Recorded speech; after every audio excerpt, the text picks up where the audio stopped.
Hey everybody, real quick before we start today's episode, I want to tell you about another awesome podcast and probably a unique podcast. You don't probably have nothing like it in your feed. Maybe you do. Maybe I'm wrong.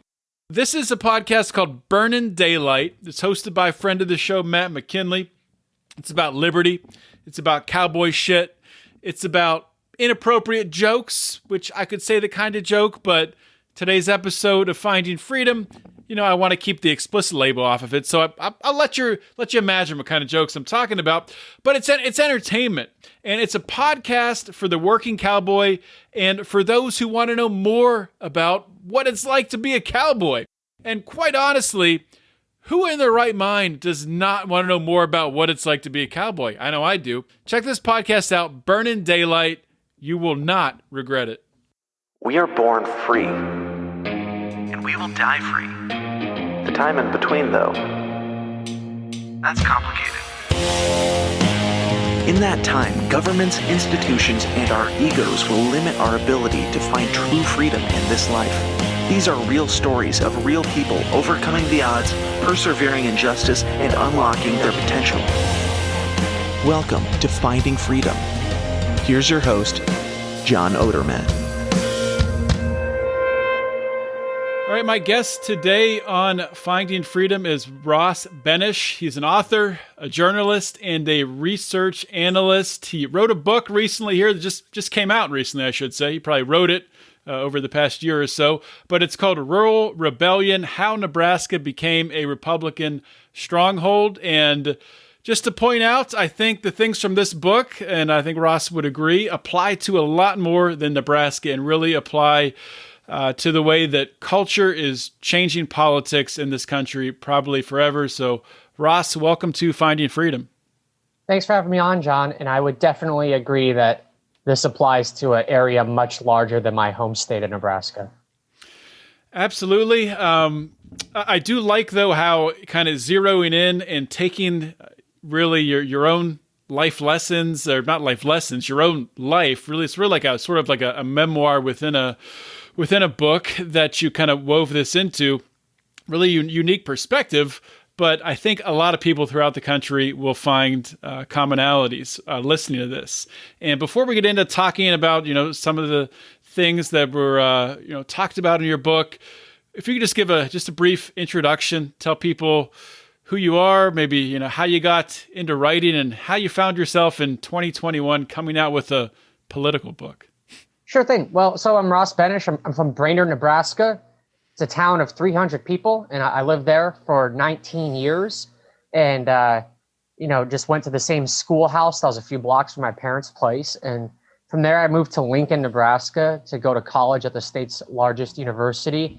And I played music in a really shitty band, and I made movies with my friends, and I just did all sorts of stuff. And I didn't really see myself becoming a writer for most of college. But I decided to start writing a book towards the end of college as a way to try to do something creative. And I noticed everything that I was writing about was about sex. So I just decided to turn that into a sex book. And then I finally got a literary agent, and I chased some jobs to entice publishers to publish the book. So I went to Detroit, and then I went to New York City to work for Esquire magazine. And then that first book came out. And then I wrote another sex book, and I worked for a few more places and wrote for a few more places. And I stayed living in New York City. And I thought I would do another fun book. This one was going to be on low culture.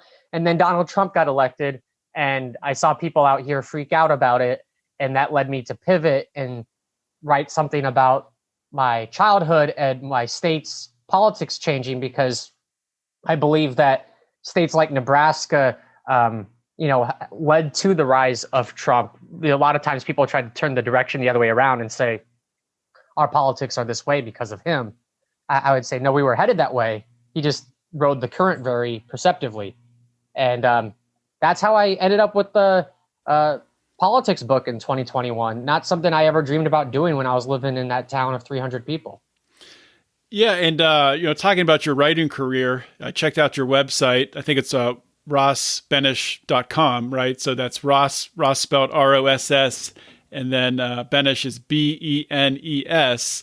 And I mean, you've written a lot at a lot of different places, some high profile places. So yeah, I think about 45 publications at this point or something like that. yeah, and you also do what? You do some research writing? Yep. To pay the bills. I'm a market analyst, and I write really long reports about video advertising for subscription audience and marketers. So I've done B2B and niche stuff, and I've written for popular places like, Wall Street Journal or Entertainment Weekly. I'll write for anyone who pays me, basically. Me too. Within reason. Yeah, well, you've had an interesting start to your book writing career, starting out in sex, then politics. So I'm interested to see where it goes to next. I tell people that Nebraska politics isn't as different from sex as you would think. That's maybe a different podcast. I don't know. Yeah, maybe that's a different podcast. But so let's start talking about the book. And as you said, it takes you through growing up in your hometown. So I'm curious to get your take on. Did you notice this shift in the politics in Nebraska as you were growing up? Is it something that you realized in hindsight looking back? It's more of a hindsight thing, because when I was in Brainerd, my hometown, that was just what normal was.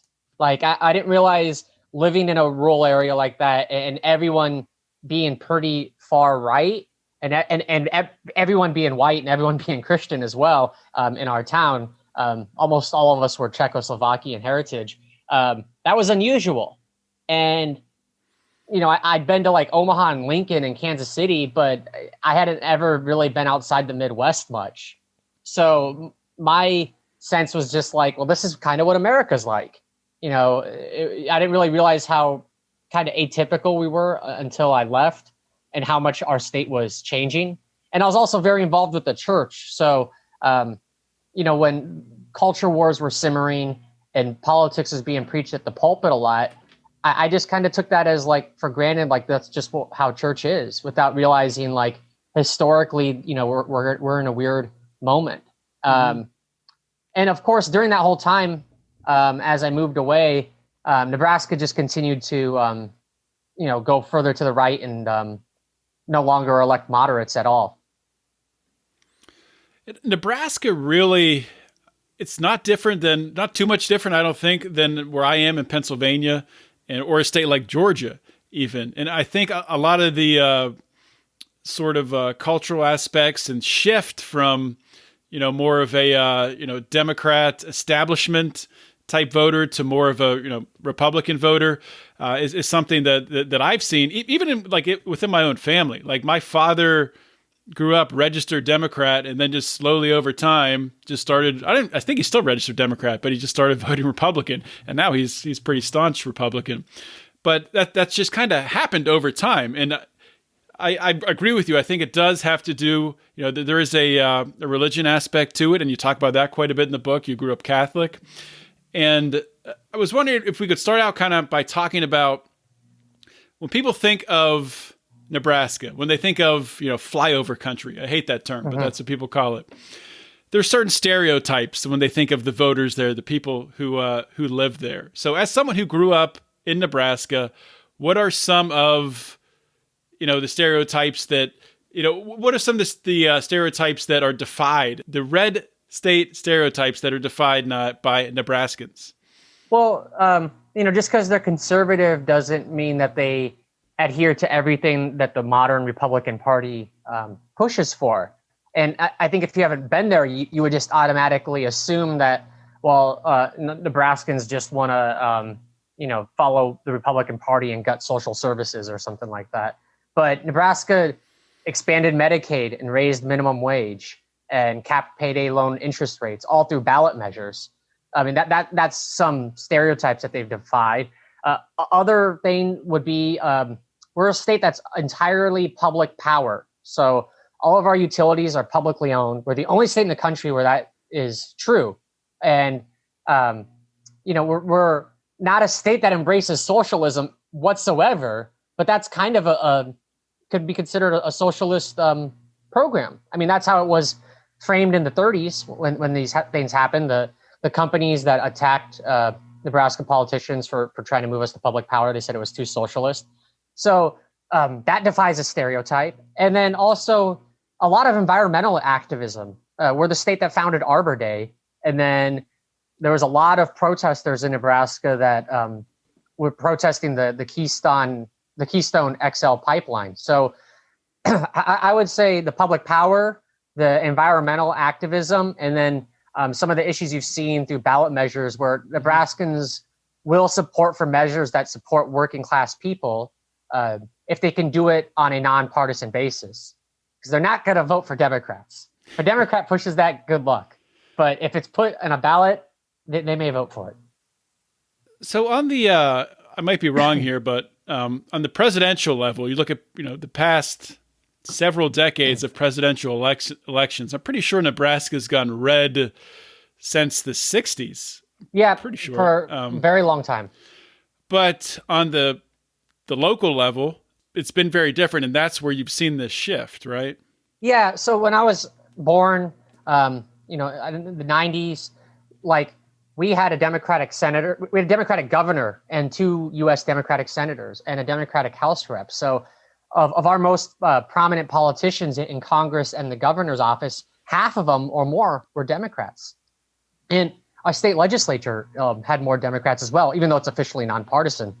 We're the only state in the United States that has officially nonpartisan legislature. Can you explain what that exactly means? Because yeah, sure. So Nebraska has a unicameral system, one house, and it's nonpartisan. So there's no minority or majority party. And when people run, they aren't listed with their party affiliation. Like everyone just runs and the top 2 vote getters in the primary advance on, regardless of what their voter registration is.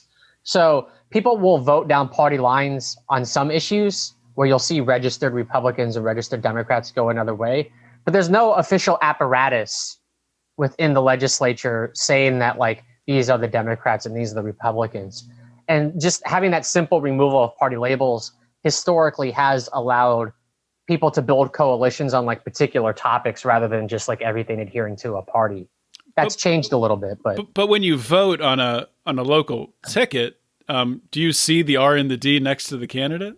No, it just these are the candidates, but people know who's what. I mean, if you've paid attention at all, you'll be getting mailers or the World Herald. They'll still refer to them in the press or in a mailer as being the Democratic person or the Republican person.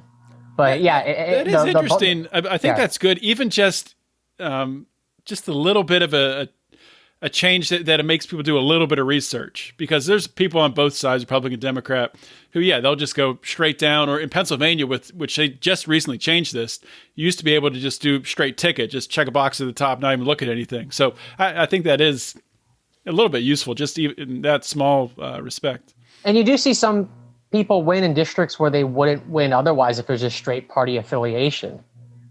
Some moderate Democrats have won in Republican areas because people know that person and they want to vote for that person, and it doesn't just have the D on their name that becomes a toxic thing for them.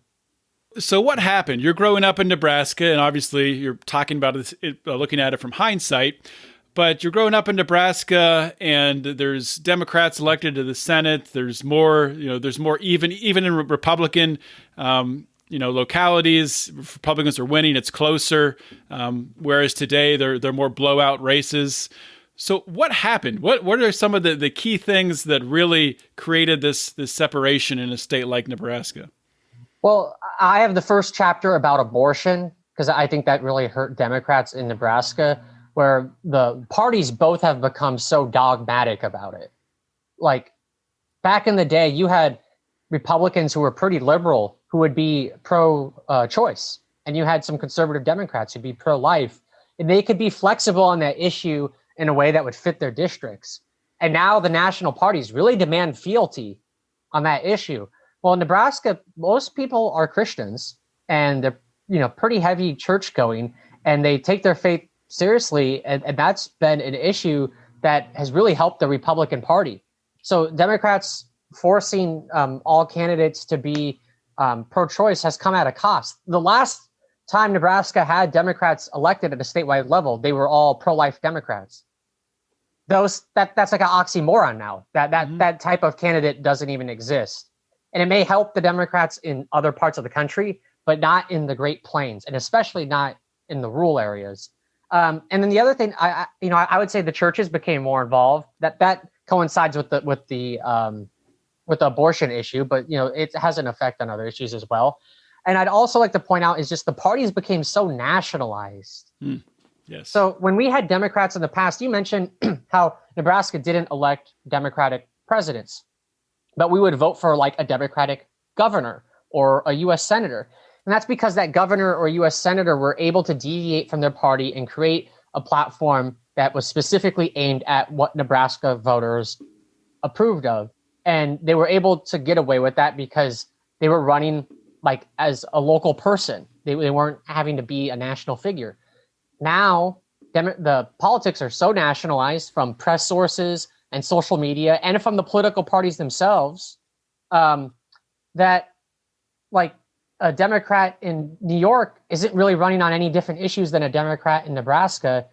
And the National Democratic Party's platform and brand isn't well received in Nebraska. Those local people had a better opportunity than the national people. And that just, it's not there anymore. Yeah, and it's really accelerating and getting worse year after year. And if you look at this last election, it really only came down to Pennsylvania, and within Pennsylvania, Philadelphia, and Georgia, and within Georgia, Atlanta, and maybe Arizona too. But it came down to a couple different states, just a few counties in a few states, and just this fighting over this super polarized message on each side, and the one side's pulling for the rural voter, the one side's pulling for the the urban voter, and it's crazy. That is like what politics has become in this country. No matter where you live, you're stuck in looking at politics through that filter. I mean, you don't have to look at through that filter, but that's what's being forced down your throat. That filter. Well, yeah, it's an extreme trade-off too. When candidates aren't really allowed to moderate their stance too much and have to go with like the national platform, and the parties have become more different from each other. Since the 90s, the Democrats have went to the left and the Republicans have went to the right.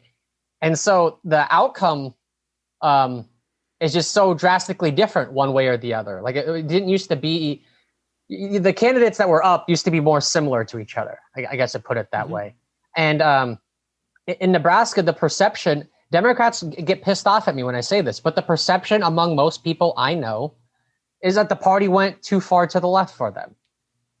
They were maybe going to vote for a moderate Democrat, but they don't support today's party anymore.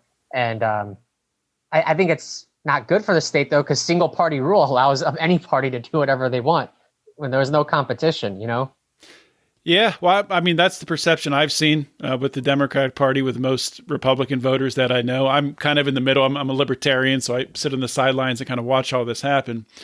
But it's people are being forced, to different sidelines. They're being, you talk about like a football team, like cheering for a football team. Yeah. And within I like to say that the Democrats are about like the Husker football team and that they don't win anymore. Well, not in Nebraska, but they're oh yeah, in Nebraska, the Nebraska Democrats, yeah. Yeah.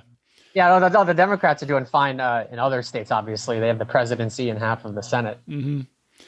So I'm curious to ask you, so you went from small town Nebraska to you're in Brooklyn, New York now, right? So your interactions, I'm curious, with people in New York City, do you ever get any people who kind of, scoff at you? Maybe that scoff's too strong a word, but, maybe jest you a little bit for coming from a flyover state or anything like that? Well, I would say most people out here are reasonable and easy to talk to and aren't huge assholes. But there definitely is a big subset that are. And I've gotten that before. I've my first job here was as an intern at Esquire, and because I didn't wear like fancy clothes, I was shamed into getting a makeover. So I got that pretty early on. I've had people look at me, weird because I'll say that I went coon hunting with my nephews, which means shooting raccoons, and they turn it into this whole other issue that it's not. I've there's been times where I've been talking about something I did in the past, whether it was something I did with sports or with guns or with friends, out in a pasture drinking Boone's Farm. And I've gotten people looking at me, but I embrace being a hick. I don't really care if I'm not well received. I have enough people who like me that I get by fine with them. Yeah, well, that's another, talking about hunting there and then, guns as well, big part of hunting, obviously. I'm a hunter myself. And there's a big disconnect between the left and the right on guns, obviously, but also I think on just the culture around hunting. And people who have never gone hunting, who've never experienced that, have a hard time even understanding why anyone would want to do it. Someone, they asked me, why would you shoot that animal? Is it doing anything to you? And I'm like, well, you're eating meat right now. If I was being lectured by a vegan, maybe I'd take it more seriously, but. Yeah, exactly. As they chomp down on their cheeseburger. Well, going right to the source and you know where it's coming from and it's not filled with all kinds of, pharmaceuticals and steroids and God knows what else. But hey. But it's also just, and I wasn't I've only gone hunting a handful of times. My family is huge hunters, has tons of guns. I'm into it less than they are, but even have just done that a few times in my life makes me weird out here. You know what I mean? Mm-hmm. Well, even just knowing people who do it probably makes you stand out a little bit. But like knowing that I know when deer season is, Yeah. So when it comes to like guns specifically, because I remember, what was it? And this is, talking about Pennsylvania here, but I do think Pennsylvania politics is sort of similar to Nebraska in a way. It was 2008 or probably 2012 when Obama said about Pennsylvania that, the Republican voters, the conservative voters cling to their guns and religion. Was that 2012? Maybe not. Sometime around there. Yeah. So how has that played into Nebraska as a state? That is guns used as really a way to divide left and right, or is it more that it doesn't matter, you're a Democrat, you're a Republican, you're going to hunt, it's not something that they divide with? In the state legislature, you'll see a divide with progressive legislatures trying to pass gun control laws, and the Republicans opposed to anything that might be resembling a restriction. But in the statewide elections, I haven't seen it be like a focal point lately. I think Democrats just try to not bring it up because most people in the state are going to side with the Republican position on that issue. Mm-hmm. So looking forward to 2024, 2030, 2040, God knows what's going to happen in this country, but I'm going to ask you to look into a crystal ball based on, looking back through your recent history in Nebraska. Where do you see this going? Ultimately, we can only get so hyper divided for so long until you come all the way back around and everyone's standing in the same spot. It doesn't seem to be going in a good direction here. I think there's just going to continue to be greater differences between conservative and liberal states. I know that's putting it simply, but I think we're heading into an era where the laws that one state wants compared to the laws that another state wants, it's almost going to be like you're going across country lines in the European Union or something. And I guess we'll see how much control states are allowed to have on that. Because, some federal laws set the tone, and that's just that, no matter what anyone believes. But just seeing things that have happened in the Nebraska legislature where they've tried to push against the national current, I see more of that happen. And stuff that's allowed in Nebraska, like guns, for instance, I don't think that's going to fly in New York, and you're going to just see a legislation vary more significantly state by state than it does even right now. Especially when you look at with COVID, how COVID's been handled state by state very differently. And I'm not that familiar with Nebraska. You probably know much better than I do, but I'm assuming Nebraska's kept things fairly open throughout this. Much more open than New York has. Yeah, I mean, people have gone to like concerts and restaurants have been open for a long time. Here in New York, a lot of stuff still shut down. Constant battles over schools. I guess that's happened everywhere with schools. But Nebraska's a lot more wide open during this past year. So, you see even within state though too. I get the sense that like rural upstate New York handled this a lot differently than like New York City did, but we handled it pretty strict because like 30,000 people died here like early on. But you make a good point though. COVID response, there wasn't really a national strategy. It's piecemeal. Everyone's kind of doing their own thing. Yeah, I mean, I think that's not necessarily a bad thing. I mean, when we look back on this, we're going to have all the data to look at. And you look at Texas, you look at Florida. I mean, the numbers are no worse than the states that have locked down more. And especially when we start to look at how these states respond, economically with businesses coming back. We'll be able to see because it's going to happen. So I wouldn't be surprised. We were talking at the beginning of the show, how politics have become so federalized and it's focused on a couple issues, and you have these stars. Obviously, the president. Well, the president's normally one. We don't hear much from Biden, but AOC is a great one on the left. That she kind of forms policy for the whole party, even though she's just a Congress woman from this tiny district in New York. And you have the same thing on the right. You have the loudmouths on the right doing the same thing. But will it really come down to what kind of state do you want to live in? Do you want to live in a type of state that is, if something like COVID were to happen again, or if there's a pandemic, would you like to live in a state that is going to be more cautious and is going to put maybe measures in place that are going to at least make you feel protected? Or would you like to live in a state that the governor's just going to say, you know what, we're going to leave things open. We'll see what happens. So COVID's kind of you could apply that in many different ways, but it'll be interesting to see if things do evolve in that way, maybe because of COVID. I mean, it'd be interesting just to see us have policy discussion on more issues than like the 5 that suck the oxygen out of the room. And I guess I contributed to it because I write about those same exact issues in the book. It becomes like a self-fulfilling thing because they're talked about, they get covered, and then they get covered because they're talked about. But like in Nebraska, a big issue would be like rural broadband. That'd be nice for that to be like at the heart of all debates instead of like whatever's wagging the national politics at the moment. I'm not sure how we get past that though, with the way the parties are set up now and the way social media really propagates ideas. Yeah, well, it's funny you bring up rural broadband. I helped to manage a Senate campaign for a Libertarian candidate back in 2018, and he's from the Philadelphia side of the state. I'm from Pittsburgh, and we're talking about just federal issues, big issues. We're coming out against the war on drugs, things like that.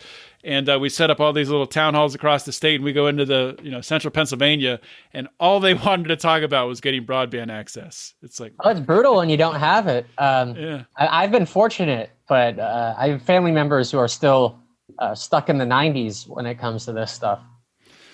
Yeah, I think there's some solutions hopefully coming out there with satellites and different things. I know that Elon Musk is working on something, so we'll see. Well, and maybe 5G could have an impact if your phone is, but I don't know if they'll be able to get it out there. Yeah. 5G. Before we leave the book and talk about some other things, I do want to ask you this. So when you look back on the book, is there anything that when you set out to write this, is there anything throughout the course of writing it that sort of surprised you, from looking back on your past growing up in Nebraska, that you were like, I didn't realize it was like that? That I didn't realize like Nebraska was like that? Or? Yes. Yeah. I guess on immigration, I was kind of surprised how more progressive Nebraska politicians were in the 80s and very early 90s. I was, by the time I became in high school, they were very opposed to illegal immigration and wanting to put on like strict measures, that I just kind of assumed for many years, like that's just kind of how it's always been in Nebraska. And I didn't realize that was a change. And that's on the left. You're saying on the left and the right wanted to control immigration, or was that just? Well, it was basically anyone. So what I'm saying is that since like 2006, when I was in high school, the people Nebraska has elected have been like to the right on immigration, like very far to the right. And I didn't realize, I always thought that was just kind of how they always were. I didn't realize that was a change. Like before, even the Republicans wanted to reform immigration to make it easier for people to obtain a pathway to residency, because they wanted the agribusiness labor. You know, it was more of a business decision than like a humanitarian. And that surprised me a little bit, talking to some of these Nebraska politicians and seeing how within that party they have changed. I would say Democrats have changed as well. We just don't have many of them. So that's why I'm not talking about them as much on that issue. Yeah, but immigration is an interesting one, because things have kind of flipped. But when like you really dig in to look at immigration, and this is also true with libertarians, people use buzzwords or phrases like open borders or, close it down, put a fence up. But nobody really means what they're saying. Everybody understands immigration is going to happen, and they want it to happen in a safe way. There's no Democrats who are saying, yes, just let everyone in, and they walk in, they're automatically a citizen. Nobody wants that. So it's kind of a false debate that happens around immigration, much like a lot of these things in our country that aren't real.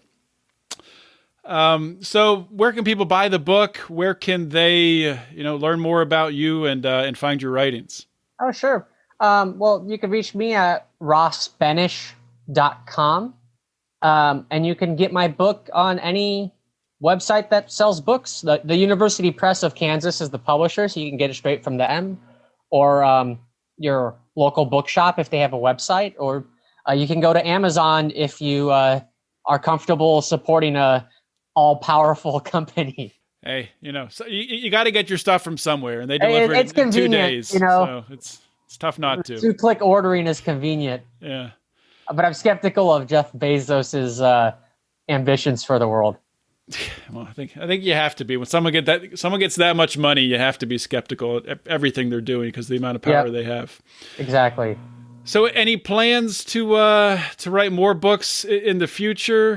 What are you looking at? Anything? Got your eyes on anything? Also, I definitely will write more in the future. I don't know if I'm going to continue writing about politics necessarily. Maybe it'll creep in some things I write, but I want to get back to that pro wrestling book at some point, because that would be fun.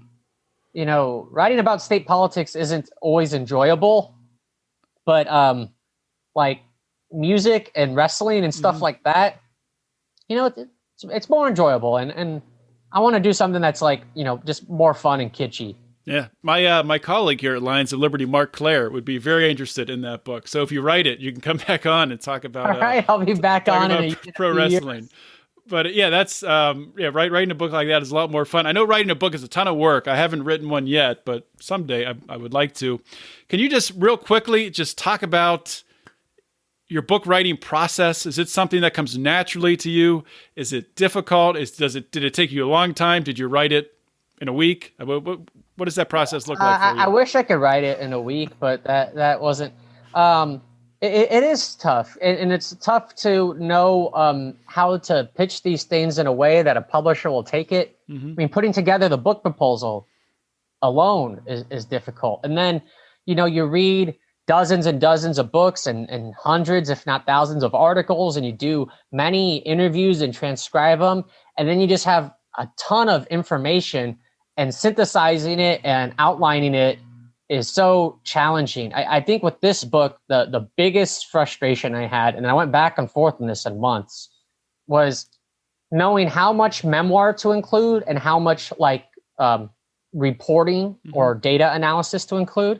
Because I blend several genres. I'm telling stories about my life, and then I straight in go into interviews with like a governor, and then I, cite a bunch of research. And it's tough to get that balance right so that it doesn't feel too awkward, or that it doesn't feel like it's, just a memoir about me, or it's just, reporting like you would see in a newspaper. So trying to strike that balance in a coherent way from chapter to chapter was difficult. And I'm not sure if I even struck it correctly. So I wish it was easy for me, but it's tough. I don't take, some people take like a decade to write a book. So I guess I have it better than others. At some point after enough agonizing, I just got to get it out. Yeah. You've written 3 books and you're a young guy. I assume you're a young guy. Yeah. I'm 31. Yeah. That's pretty good. 32 soon here. Younger than me. But it's been a pleasure talking with you, Ross. And, I want to encourage people to go and buy the book, go to Amazon, go to your local bookstore, go wherever you can find it. And check out Ross's website. Do you have social media? You on Twitter? Yep. I'm on Twitter and Facebook and LinkedIn. I share stuff about the book more frequently on Twitter, just at Ross Benish. Okay, cool. So check it out there. And Ross, thanks for coming on Finding Freedom. Oh, hey, thanks for having me on the program, John. Hey, friends, what is happening? Just a quick note. I want to talk to you about another great podcast, one that I listen to all the time. It's called Good Morning Liberty. It's hosted by our good friends, Nate and Charlie. These are 2 guys that, I'll tell you what, they do a great job of sorting through the news and pulling out the most important stuff. They're 2 guys that they actually work together, and they have a healthcare IT consulting company. So really cool, interesting background for a lot of the things that we're going through today with the pandemic and everything else. But also importantly, I think that they really bring a great way of taking complicated ideas and condensing them down so you can easily communicate them to your friends and persuade them to actually agree with you on some topics. So I really want to encourage you, if you haven't done this yet, go give Good Morning Liberty a listen. Check out Nate and Charlie and tell them that I sent you to listen to Good Morning Liberty. Check it out. Hope you all enjoyed that interview on Finding Freedom. Another awesome guest. And hopefully you guys also have subscribed to the Lions of Liberty podcast, and you're getting all 3 of our unique shows in your little listening device delivered to your ears. If you haven't, please do that. Just go to your app, you know how to do it, and subscribe. You can also leave us a 5-star review and a nice comment. We would prefer if you did it on Apple Podcasts, but anywhere you can on the internet, please leave us a positive comment. Also, the 3 shows that we have, Monday's show with Mark Claire, our flagship program, our longest running program, and on Wednesday, Electric Liberty Land with Brian McWilliams. Those guys have been killing it, and I am so excited about the direction of Lions of Liberty. We're seeing some awesome numbers right now, and we're going to continue to grow, so it's great stuff. If you want to support us, we would love that too. Please go to patreon.com/Lions of Liberty. You can support us for as little as a couple bucks, or if you get in at a higher level, you get merchandise and access to us, and all the way up to you can advertise on the show or get to even produce a show. So check it all out, patreon.com/Lions of Liberty. And if you haven't checked it out yet, please consider checking out the Lions of Liberty store, where we have some awesome t-shirts. We have a Taxation is Death t-shirt with an awesome design. We have a Wax On, Tax Off t-shirt. And we're always coming up with new ideas and adding new t-shirt designs to the store. Check that out at lionsofliberty.store. And if you're in the Pride, you get a discount on anything you buy in the store. So you do both of those things and you win. That's all I got, everyone. Thank you so much for listening to today's episode. This is John Odermatt signing off. Always remember to keep your head up and the fires of liberty burning.